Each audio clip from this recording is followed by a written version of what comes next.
sa alas 6, kasama si Alex Santos. Maghahatid sa inyo ng mga eksplosibo at eksklusibong mga balita at panayam sa mga taong may alam sa mga kontrobersyal na issue na siyang magliliwanag sa mga mahalagang usapin. Kaya tutok lang sa IC sa alas 6 dahil rito ikaw ay tiyak na magiging wise. IC sa alas 6. Okay, thank you sa inyo pong pagsubaybay dito po sa DWIZ, ang inyo pong programa kapag alas 6 na po ng umaga. Siyempre, ang IZ sa alas 6. Kumusta na ho? Araw po tayo ngayon po ng Friday. Thank God it's Friday. Biyernes ho, weekend. Makapagpapahinga na ho tayo, pero bago tayo magpahinga, kailangan po tayong sa huling araw po ng linggong ito, tayo po ay magbanat ng buto sa mga pinapayagan na hong lumabas, sa mga APOR, mga authorized persons outside of residence, at the same time yung ating pong mga economic frontliners na ngayon po ay sub-sub sa kanilang trabaho para ho makabawi sa mga nakalipas pong araw na tayo po ay gipit na gipit, na tayo po ay hinigpitan. Dulot kasi ho sa mataas pong kaso ng mga COVID-19 cases po sa ilang po mga lungsod.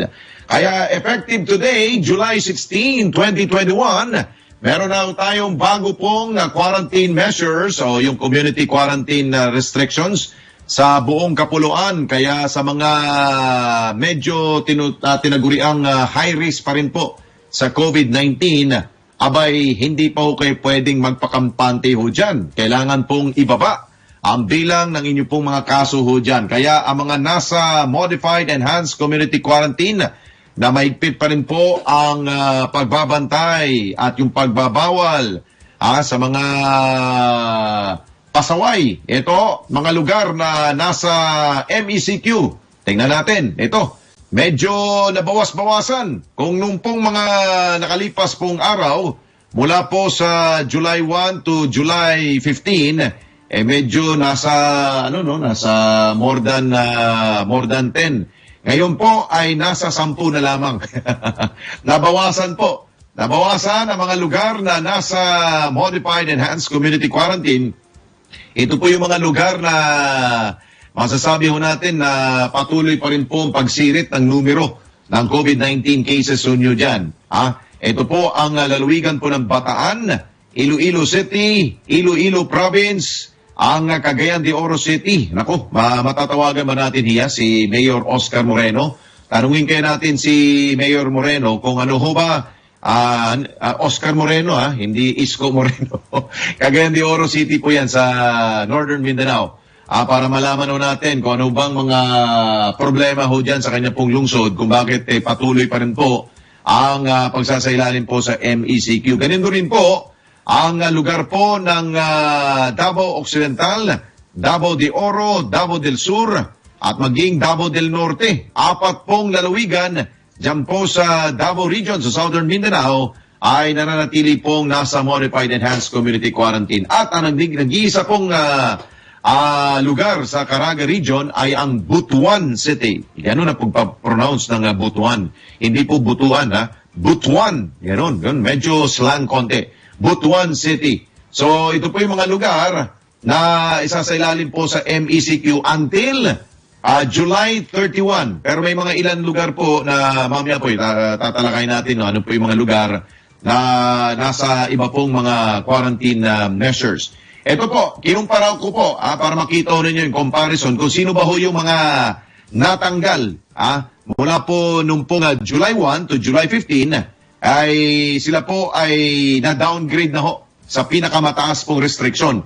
Kita ho ninyo yung Bataan, nasa listahan pa rin, hindi nawawala. So, ang nawala ho sa, ito, nakikita ho ninyo yung graphics, no?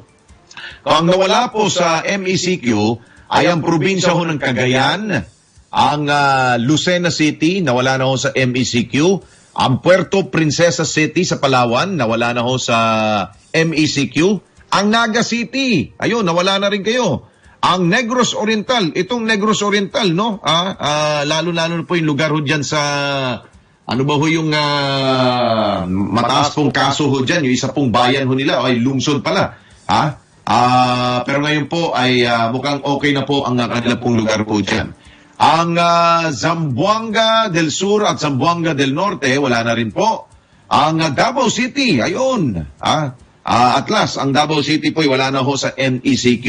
Ganon rin po ang Dinagat Island at maging ang Surigao del Sur. So nakikita ho ninyo ang comparison po kung sino po yung mga natanggal po sa MECQ. Pero nasa na ba sila? Yung mga nabanggit ko pong natanggal po sa listahan po ng MECQ. Ganun rin na po ang nangyari po. Ang mga lugar na nabanggit ko po ay nailipat po sila sa GCQ with heightened restriction. Ayan na sila nailipat lamang po sila pero bagamat bumabaho from MECQ to GCQ, sila po ay meron pong kulatilya na with heightened restriction. Ito po yung Cagayan, Laguna, Lucena City, Naga City, Aklan, ang Bacolod City, Antique, Capiz, Negros Oriental, Zamboanga del Sur at ang Davao City. Mga tanungin ho ninyo, ano ba kaibahan ng GCQ with heightened restriction? Meron pong meron pong kakibat po na mga pagbabawal po dyan. Una-una siguro, kung titingnan ho natin ang ating pong graphics, ito po yun. Kung kayo po ay nasa GCQ with restriction, ito pinagbatayan ko po to nung pong nung June classification po Pero hindi naman nagbabago ho yan dahil wala pa naman pong resolusyon ng ating pong IATF kung ano ba ho ang kaibahan po ng GCQ with heightened restriction. Kita ho nyo yung medyo orange pong kulay, no? Ang kaibahan ho dyan, kung sa MECQ, medyo bawal po, 10%. LGUs may increase. Parang ganun din po. Sa mga heightened restriction, GCQ po, ay ganun rin po sa mga religious activities. Pero doon po sa interzonal travel from NCR plus areas, doon po sa MECQ, not allowed po kayo. Limited lamang po yan sa APOR. Pero kung kayo po ay nasa GCQ with heightened restriction, allowed po but subject to destination LGU restrictions. Pati, hindi ko kayo pwede magliwaliw. Kayo po ay pwede ho sa point-to-point travel lamang. Allowed without age restrictions, but with testing before travel requirement. So yan po yung mga kaibahan po dyan. Isa pa, yung mga allowed groups, ganun din pala, no? 18 to 65 years old rin pala ho ang pinapayagan. Pero dito ho sa ilan pa mga activities, sa venues for meetings, conferences, and exhibition, doon po sa GCQ, with heightened restriction, bawal. Bawal pa rin po. Parang MECQ pa rin po yan. Doon naman po sa personal care, kung gusto ninyo magpagupit sa mga salon, parlor, beauty clinics, 30% po pwede sa GCQ with heightened restriction. Sa MECQ, bawal po. Outdoor tourist naman po, attraction, 30%. Sa mga indoor dining, 20% lamang po pinapayagan sa heightened restriction po, GCQ. Ang outdoor dining o yung alfresco, 50% po ang pinapayagan. So, more or less, ganun pa rin po ang ilan po sa mga pagbabago. Ang mararanasan po, ang mga lugar na nasa GCQ with heightened restriction. Ulitin ko po Cagayan, Laguna, Lucena City, Naga City, Aklan, Bacolod City, Antique, Capiz, Negros Oriental, Zamboanga del Sur, at maging ang Davao City. Yung taga Davao City, medyo na rin po kayo, no? Makakaalpas na rin po kayo, pero kailangan mag-ingat pa rin dahil patuloy pa rin pong tumataas ang bilang ng inyong pong kaso dyan. And meron din pong ilan, tanungin nyo, ang Metro Manila kaya, Alex, nasaan ba ang Metro Manila? Ito na po yung Metro Manila. Ang Metro Manila po ay nasa GCQ na tayo. Wala na ho tayong mga tinatawag na kulatilya. Wala na ho yung with some restrictions, wala na tayong heightened restrictions. Tayo po ay GCQ na talaga. Legit na GCQ. Wala na ho yung paghihigpit. So, ibig sabihin po niyan, the rest ay, kunyari, kung nasa venue tayo for meetings, 50% na po. Sa personal care, pwede na pong 50% po tayo. Sa outdoor tourist, 50%. Outdoor dining, allowed na po yan. Indoor dining, 50% na po tayo. So, medyo maluwag-lawag na po tayo.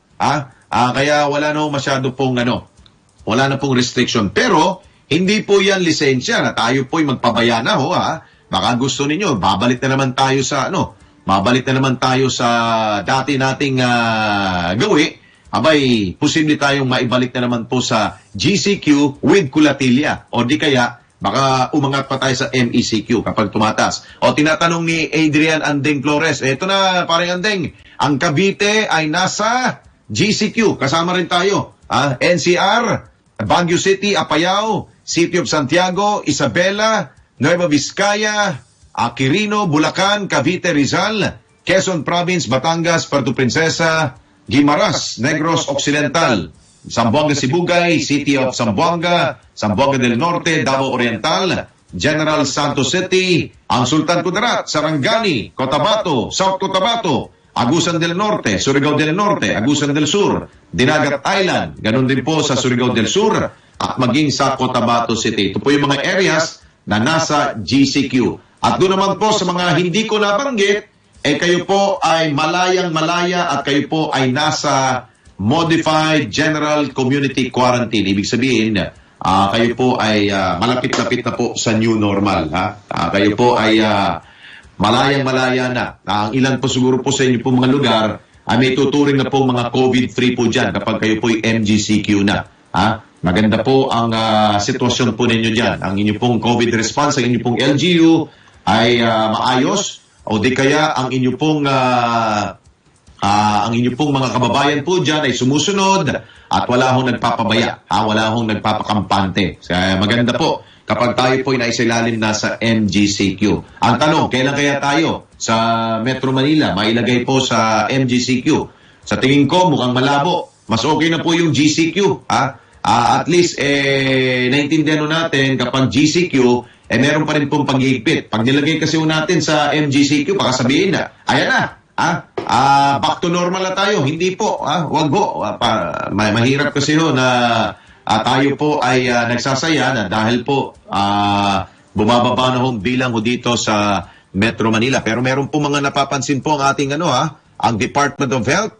Meron pong mga lungsod na tumataas pa rin pong bilang. Actually, meron po silang binabantayan pong 20 priority areas na kanila pong fina-flag ngayon.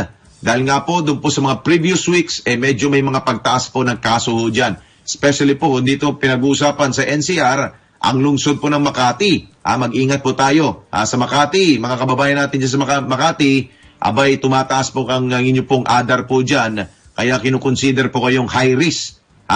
Kapag pinag-uusapan po ang average daily attack rate po dyan. Ganun din po ang inyong healthcare utilization. Medyo namumula. So tayo po ay dapat mag-ingat. At doon naman po sa mga na-downgrade, sa mga lugar na na-downgrade from MECQ to GCQ, wag po tayo magpakampante. Patuloy pa rin po ang yung ADAR ninyo mataas tulad po ng probinsya ng Cagayan. Kayo po ay meron pong namumulang ADAR. Yung average daily attack rate po ninyo nasa 10.46. Pero bumaba po ito nung July 10, nasa 8.20 na po. So, medyo kailangan po nating pag-igihan po na ma-maintain po ninyo yan. Bagamat kayo po ay nasa moderate risk classification. Ang mga high risk ay ang lungsod po ng Iloilo, ang lugar po ng Ormoc City, yung Ormoc nabanggit, no? Pero sila po ay nasa MGCQ, wala akong nabanggit sa GCQ area, no? Sa Davao City, ganun rin po, Davao del Norte, nasa high pa rin. General Santos City, high pa rin po ang classification ninyo dahil po sa ADAR ninyo. Ang Oriental Mindoro at maging ang Baguio City pala ho, pati ang Apayao, pati ang lungsod ng Makati. So yan po ang ilan po sa mga pinag-iingatan po ng Health Department at sana ay ma-maintain ho natin na makababa po natin bilang po ng inyo po mga cases po dyan. Okay, isa pa ho sa dapat po nating bantayan ay ito pong Delta variant. Tatanong ko po kahapon ang tagapagsalita po ng Davao City COVID-19 Task Force na si Dr. Michelle Skluser. At ang sabi po niya, tinanong ko kasi, yan bang pagtaas ng numero ho nyo dyan sa Davao City, wala pa ho bang mga namomonitor na Delta variant? Dahil nga ho, di ba, nabanggit nga ho kahapon, ito pong Davao City, isang hakbang lamang po niyan, kayo po ay malapit-lapit na po sa bansang Indonesia. Pero sabi naman po niya, so far, wala naman pong report sa kanila ang Philippine Genome Center na masasabi po na ang mga nagpupositibo po dyan at yung pagdami ho ng mga kaso ng COVID-19 ay hindi po dahil sa Delta variant. Hindi pa ho.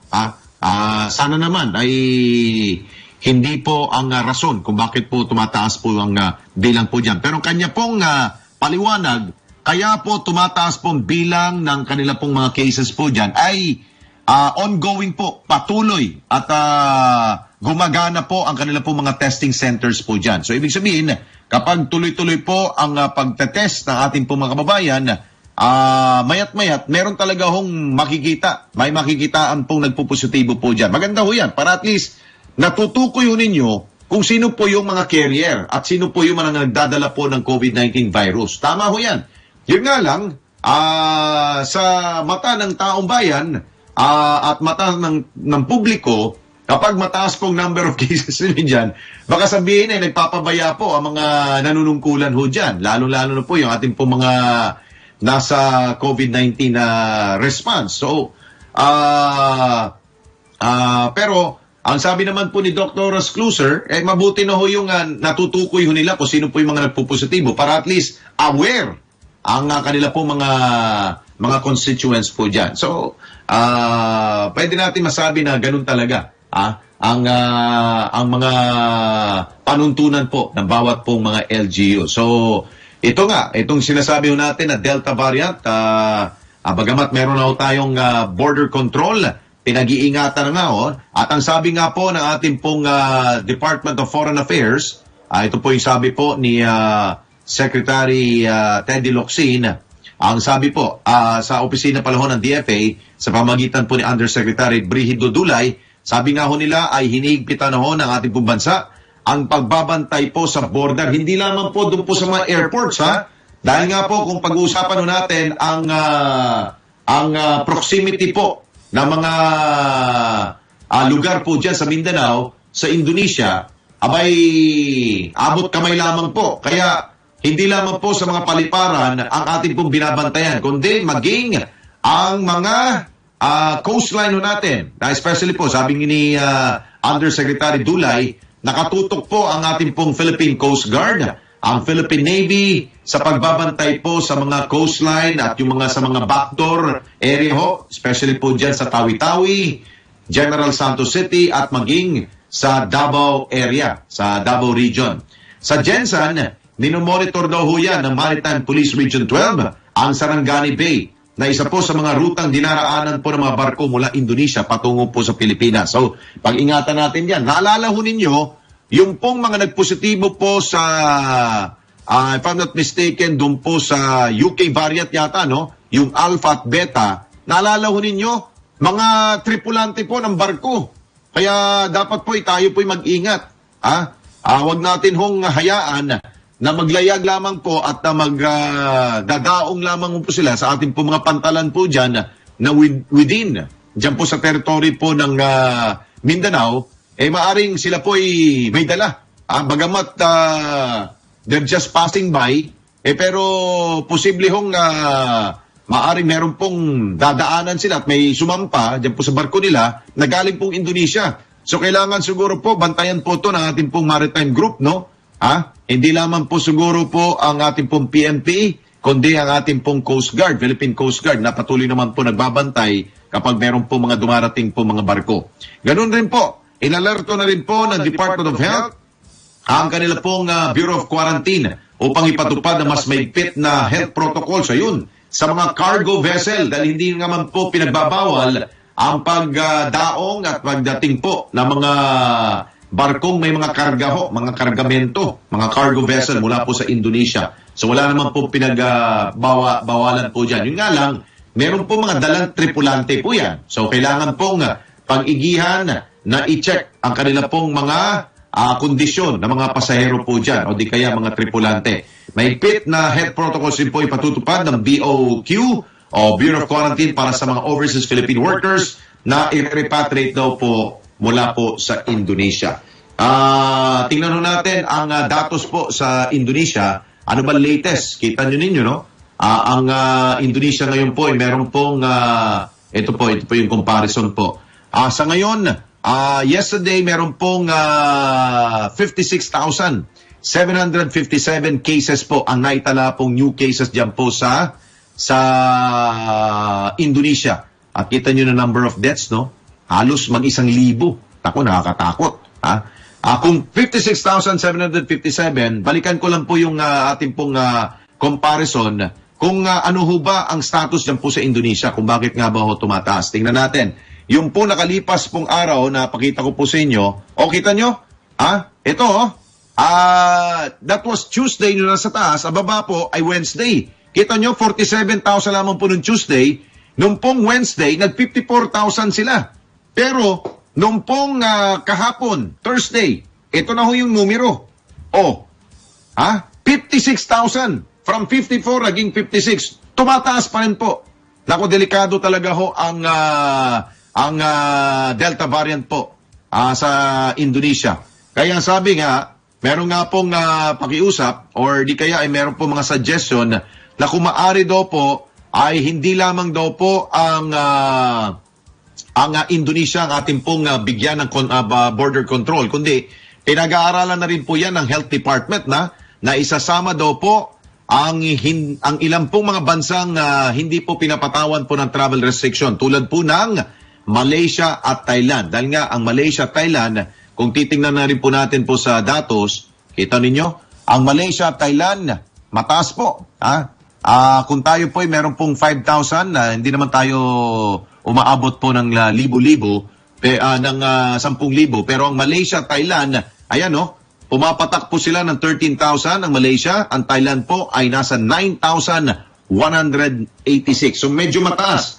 So kailangan pong pag-aralan mabuti po ng IATF at para hindi po tayo magsisisi, baka sabihin natin, bakit Indonesia lang inyo pong pinakokontrol? Kita ninyo itong Malaysia, Thailand, halos magkalapit lang po ito, dapat siguro po ay simulan na po ang gagawin pong pag-aaral po dyan at humingi po tayo ng paliwanag po sa mga eksperto kung bakit nga ba ho'y tumataas lagi ho ang mga numero po ng new cases po dyan sa mga nabanggit pong lugar. Well, anyway, pagpapasya naman po yan ng ating pong Pangulong Duterte at the same time ng ating pong Interagency Task Force. Okay? So yan po ating pong usapin tungkol po sa COVID-19, especially po sa Delta variant. Sana naman, pakiusap rin po natin sa Philippine Genome Center na kung maaari, bilis-bilisan po natin ang pagsasagawa po ng biosurveillance, no? Dahil ang alam natin, dito lamang ginagawa po yung biosurveillance ng PGC. Sana po ay kung nakikitaan natin na mas mataas po ng mga cases po dyan sa mga lugar na nabanggit po natin na nasa high risk, kung maaari, kung nagpadala na sila ng kanila po mga sample, bilis-bilisan natin para matukoy kung ano bang cost ng pagtaas po ng kaso dyan sa kanila po mga lugar. Okay?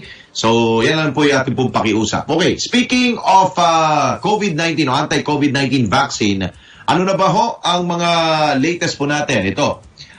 So far, umaabot na po tayo sa 10 million ang first dose po na naturukan. At meron po tayong 14 million total doses po of total doses administered na po yan. So ang mga fully vaccinated ay nasa 4 na milyon na po. Dahil nga po nakapagtala po ang ating pong NTF ng 257,156 daily jobs.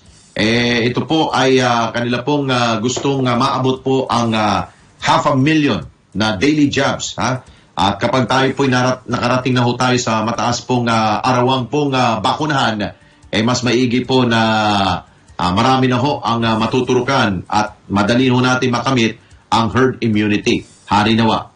Sana po ay magkatotoo. Okay, ano pang inaasahan po natin darating po mga bakuna? Ito po ang latest sa listahan po ng NTF. Today, meron po darating pong AstraZeneca at maging yung Johnson & Johnson. Ito po yung single dose na bakuna. Maswerte yung matuturukan po nito, no? Nasa 1.6 million pong doses ang darating po niyan. So, ibig sabihin, equivalent po yan sa 1,606,000 ang matuturukan pong mga individuals. At sa July 17 naman po, sa Sabado, meron pong darating po na Sinovac. Ganun rin po sa Johnson & Johnson.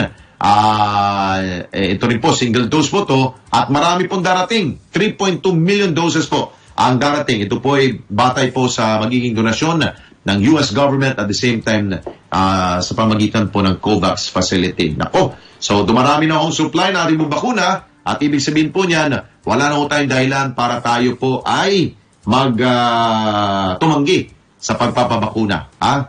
Kung nandiyan na po yung bakuna, kung nakapag-register na po kayo at meron kayong schedule, grab it. Grab the opportunity, magpabakuna na po tayo. Yan po yung makakadagdag po sa inyo pong proteksyon para labanan po natin ang COVID-19. Okay, so yan po yung ating pong update sa COVID-19 na response. At the same time, yung mga quarantine measures po starting today hanggang July 31 po yan. Okay, magbe-break lang tayo. Ay naantay lang natin sina Mayor Oscar Moreno at maging sino ba yung pinapatawag ko po sa iyo ayun. In terms of mga quarantine status po, si Mayor Oscar Moreno po ang ating pong inimbita. Pero wala po sa atin. Anyway, magbe-break lang tayo. 6:29 na po na umaga. Magbabalik po ang inyong pong IZ sa Alas 6 dito po sa DWIZ. IC sa Alas 6.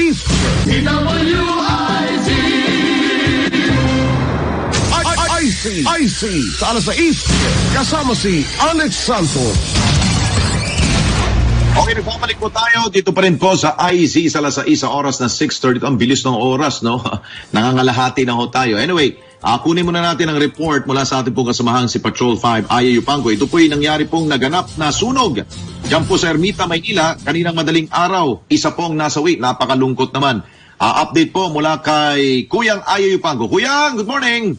Paring Alex, maraming salamat. Magandang umaga sa ating mga kababayan. Nasunog ang isang dalawang palapag na residential building. Ito yung Yasmin Apartel na nasa Arquesa Street dito sa Ermita, Maynila.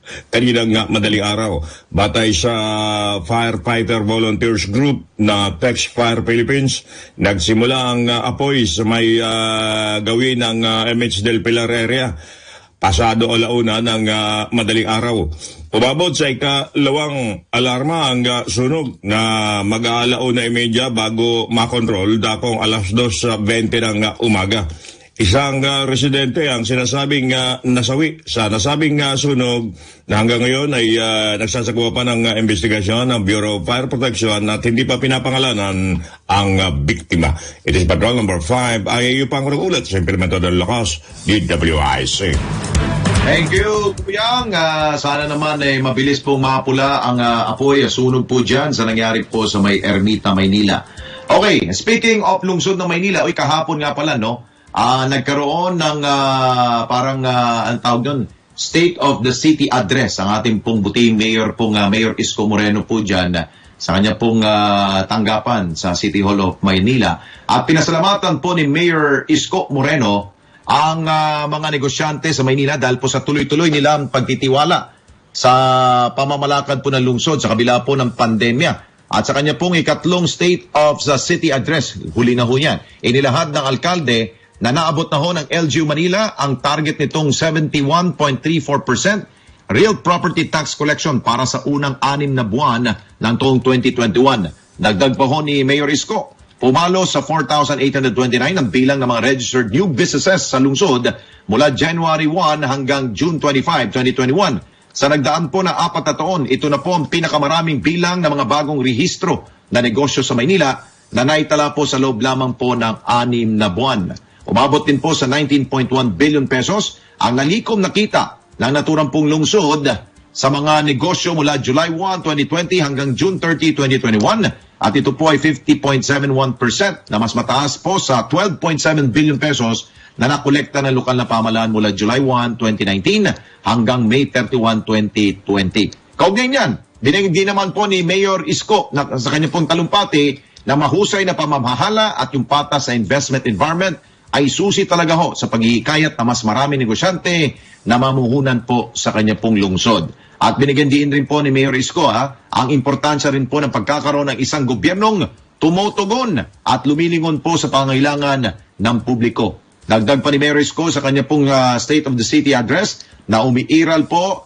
sa buong pamahalaan lungsod ng Maynila ang pagtulong at malasakit po sa bawat pamilyang Manileño. Ilan sa mga tulong po na inaihatid po ng lokal na pamahalaan sa nagdaang taon ay yung pamamahagi po ng tulong pinansyal kada buwan para po sa tinatayang 15,000 na mga lola at lolo, 21,800 na persons with disabilities, 5,000 na solo parents, 17,000 na estudyante sa kolehiyo, 5,000 na mga mag-aaral sa grade 12. Kaya naman, umarangkada rin po ang COVID-19 Food Security Program ng kanya pong lungsod na layong tugunan ang gutom na gutom ng Manileño sa gitna po ng pandemya. So yan po ang ginawa pong city address ng alkalde ho ng lungsod ng Maynila na si Mayor Isko Moreno. So ganun naman talaga, no? Kapag sila po ay nagbibigay po ng update, hindi ho natin batid kung ano ba ho ang next move ni Mayor Isko. Siya po ba ay papalaot na ho sa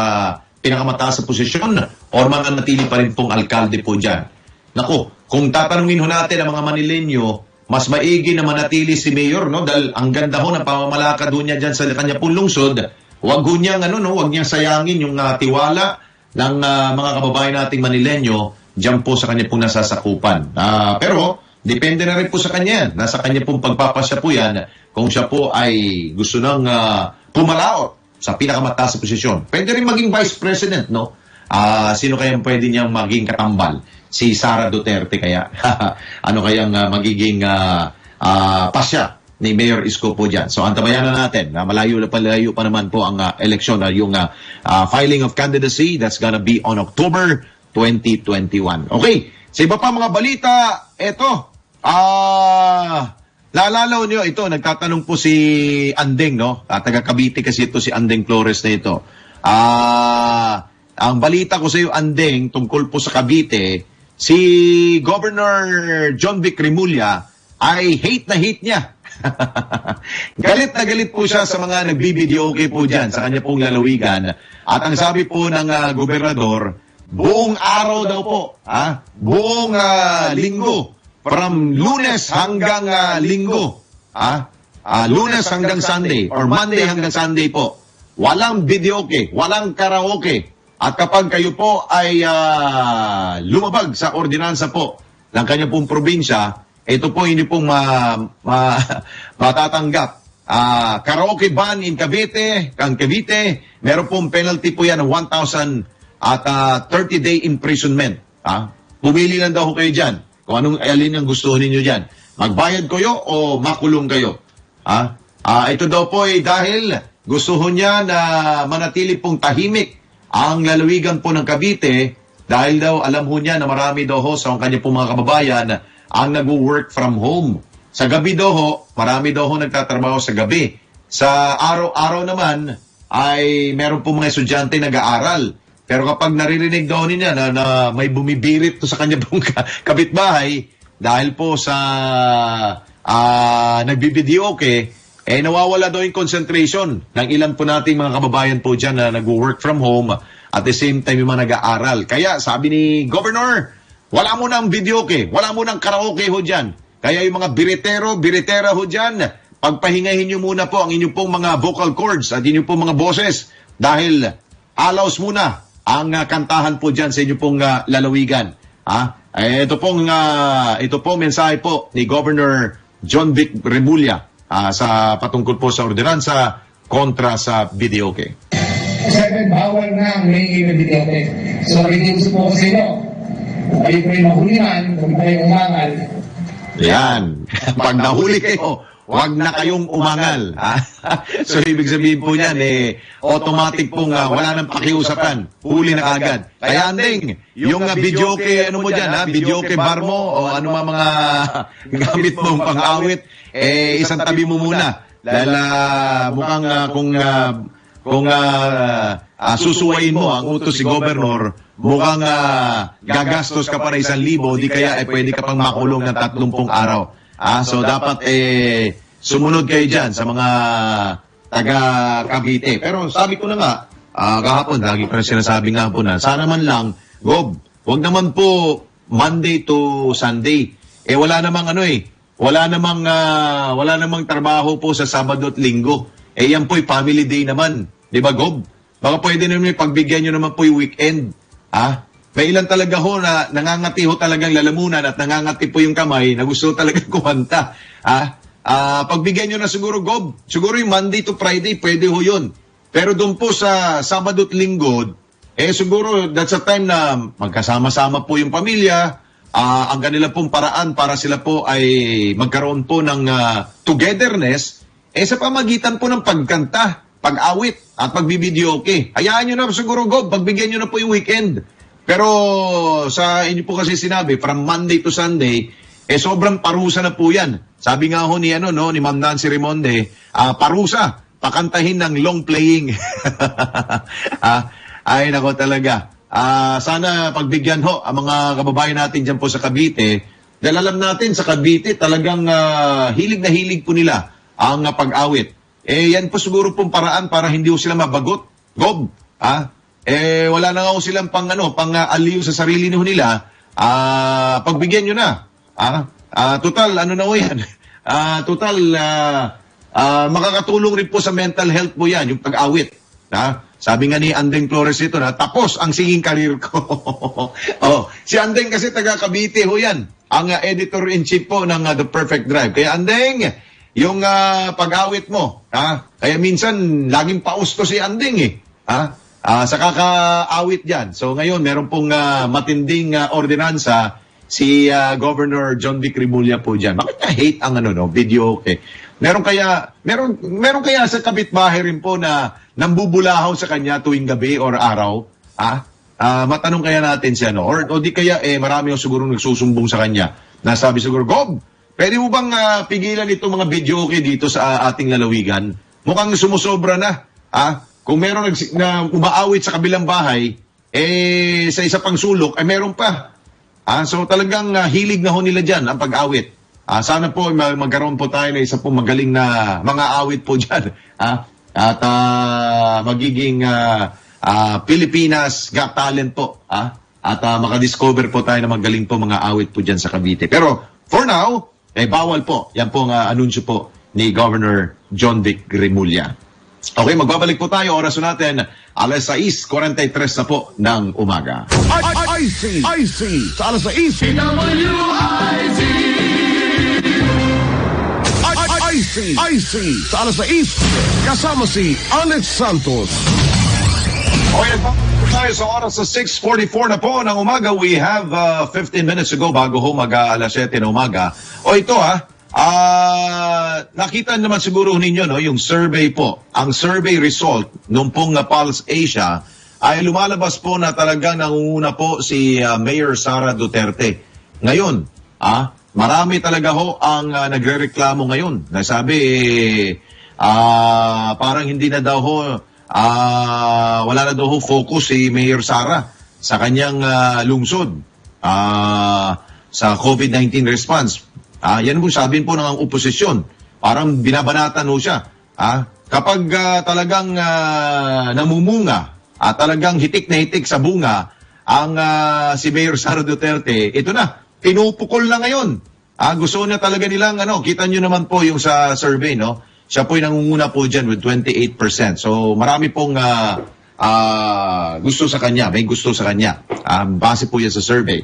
So ngayon, dahil nga po siya po ay nagiging top po sa survey, marami ngayon po ang tumutuligsa sa kanya. Parang sinasabi, aga na nila nag-electioneering, umiikot-ikot na daw ho siya sa ibang mga lungsod at kinakausap ang ilang po mga alkalde. Ang tanong, masama ba ho yun? Bawal ho ba?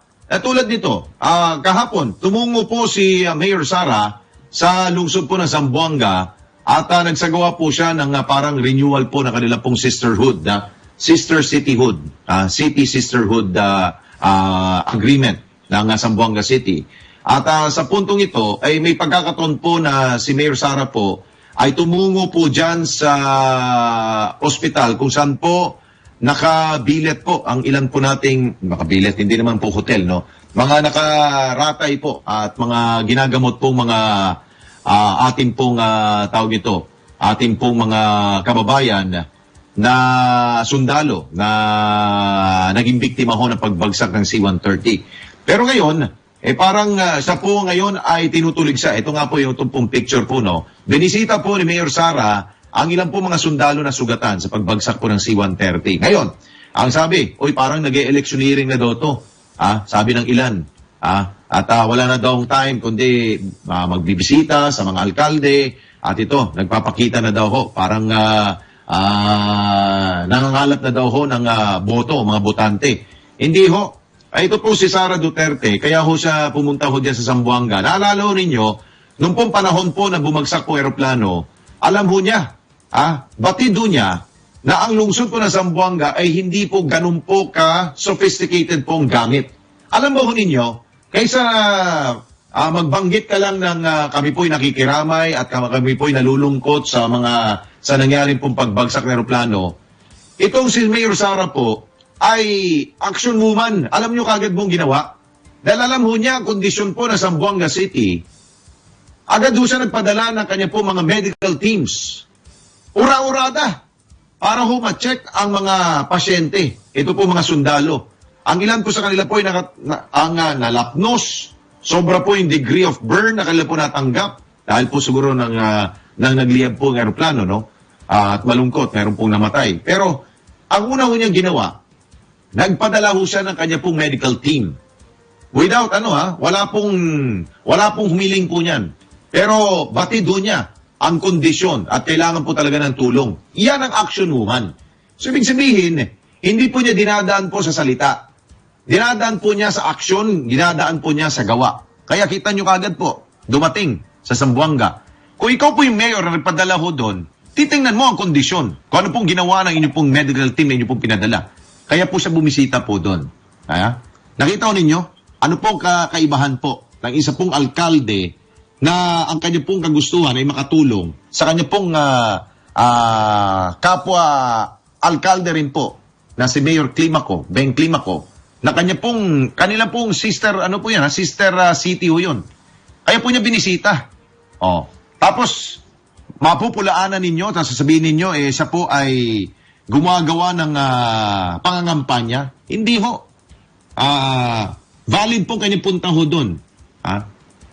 Based on, gusto niya siguro ma-check ang kondisyon ng mga pasyente. Lalo't ito po yung tinulungan po ng kanyang po medical team. Sana po, tanggalin na ho natin.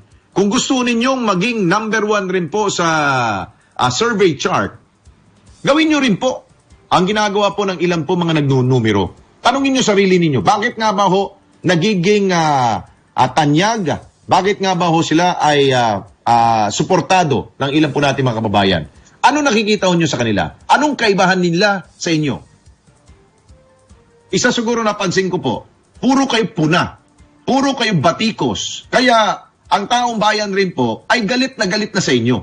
Kung titigilan ninyo yung batikos, tigilan ninyo yung pagpuna, kayo mismo ang gumawa kayo ng aksyon, maging action man kayo, action woman, sigurado ho, magbabago pong isip ng inyong pong mga sambayanan po natin, ang ating pong mga botante. Baguhin ninyo, estilo ninyo. Dahil kapag kayo po'y puro na lamang po, puro kayo batikos, ganito, mali ang ginagawa nito, palpak yan, isa yung paraan ng mga wala ho yan. Mas napapalapit po ho yung taong binabatikos inyo sa taong bayan. Kaya, kung po sa mga nangungulelat, wala ho kayong dapat gawin po, baguhin ninyo yung estilo ninyo. Dahil hindi na po epektibo po yung estilo ninyo sa mga panahon ito. Okay? So yan po malinaw na yan. Okay, we have 10 minutes to go bago ho alas 7 na umaga. Wala pa rin bahiyas yung ating pinapatawag sa'yo. Okay, mag-shoutout na lang tayo sa ating po mga listeners at viewers ngayon. Unahin natin number 1 natin, si Cesar Lopez, ang UK registered nurse, mula po dyan sa United Kingdom. Good morning sa iyo. Have a nice day and be safe. Si Ma'am Nancy Remonde, good morning po ma'am. Blessed working Friday. Si Andeng, sabi nga ni Andeng, no? Nagtatanong nga ako na lagi ko na nababanggit si Andeng. Si Jonel Labore, good morning rin. Si Jerome Rosaupan. Jerome, magandang umaga sa iyo. Sino pa ba? Si Christopher De Los Santos, taga Marinduque ito, no? Hi, Christopher Tope. Si Alan De Vera. Alan De Vera, kumusta negosyo natin ha, sa UBS natin? Si Uppercut Barbershop. Kung kayo po'y magagawi po dyan sa Davao City, wala ko kayong gawin. Magpagupit, magpaayos ng inyong pong buhok. Walang ibang kayong pupuntahan kundi UBS. Ako, gusto kong bumalik ng Davao, no? At masubukan ngayong UBS na yan. Eto, by the way, meron pong meron pong mensahe itong si Ma'am Nancy. Hindi. Ito. Pakita ko. Sabi ni Ma'am Nancy, kung maganda boses, okay lang para nasa 5-star hotel. Pero kung parang pinupunit na yero boses, pahintuin na at ingay lang yan. Ayun. Kaya nga, no, kung talagang wala sa tono at talagang birit ng birit na wala sa tono, talagang dapat patahimikin. Ito naman si Christopher De Los Santos, sabi niya, Sir Alex, amin po isasuggest sa ating mga kinaukulan at kay Tatay Digong na lagyan na lang natin ang bomba mga isla na nasa West Philippine Sea. Kung sakali na pasukin ito ng China, pati kaluluwa ng mga ito sasabog. Dapat ganito pong ginagawa pa noon. Di sana hindi nakapagtayo ng China sa West Philippine Sea. Ayun, suggestion lamang po yan ng isa pong ating viewer. Okay, so maraming salamat sa Christopher. Ito, sabi ni Christopher rin po, Sir Alex, ang ganda ng polo shirt niyo po. Maraming salamat. Green na green. Green grass of hope po tayo. Ito, sa ating naman po mga masugid na supporters po sa ating Facebook page, si Lyndon Esparagosa, bumabati po ng good morning. Si Arnold Tiro, good morning, listening here from Cantilan, Surigao del Sur. Nestor Rivera, good morning Nestor.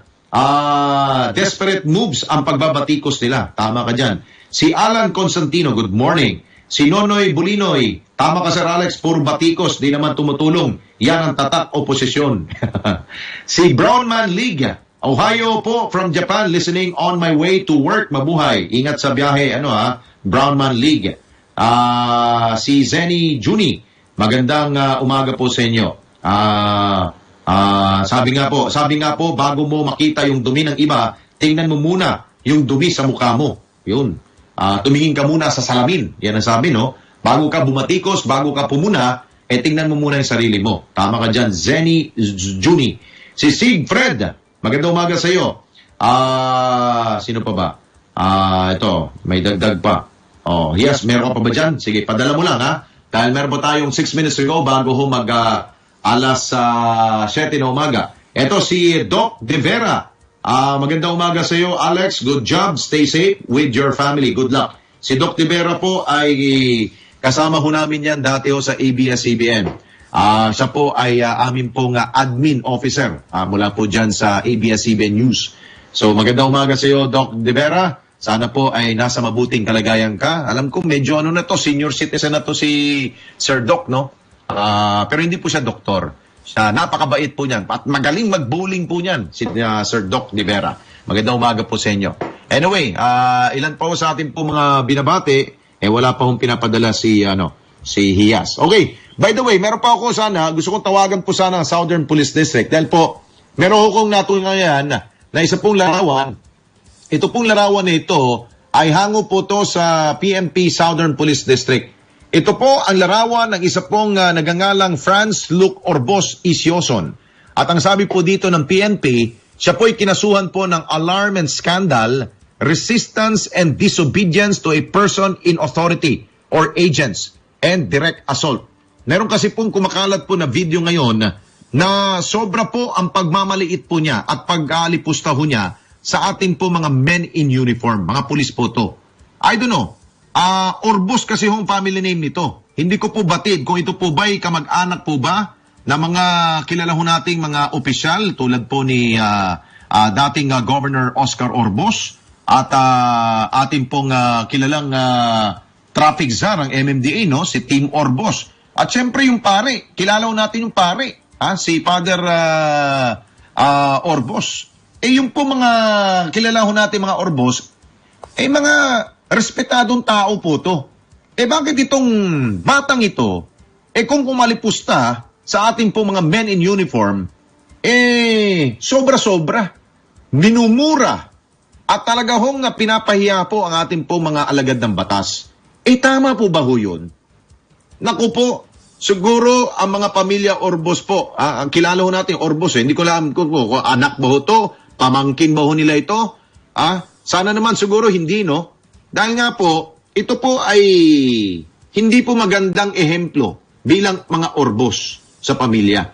Dahil nga po, kaya po nagkakaganari ang ating po mga nasa police force. Dahil po, wala pong respeto po ang ilan po natin mga kababayan. Kaya minsan, mabuti nga po, hindi po siya nabaril eh. Di ba? Diri mo, nakita ko po yung video, hindi ko lang po ipi-play ho dito.